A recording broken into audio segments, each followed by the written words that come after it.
જય માતાજી, જય શ્રી કૃષ્ણ મિત્રો। આ જગ્યા છે જે રાજસ્થાનમાં આવેલી છે, સુંધા માતાની જગ્યા। રાજસ્થાનમાં ઘણી જોવાલાયક જગ્યાઓ છે, તેમાંની એક જગ્યા છે સુંધા માતાજી।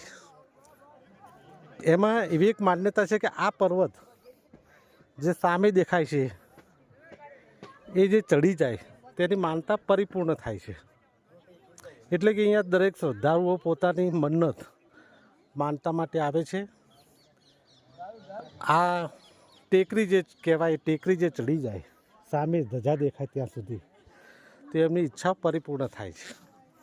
માટે અહીંયા દર્શનનો ખૂબ એક લાવો છે। ઘણા ભાઈઓ બહેનો ના ચડી શકતા હોય તો અહીંયા ઊંટ ઘોડાની પણ વ્યવસ્થા રાખેલી છે।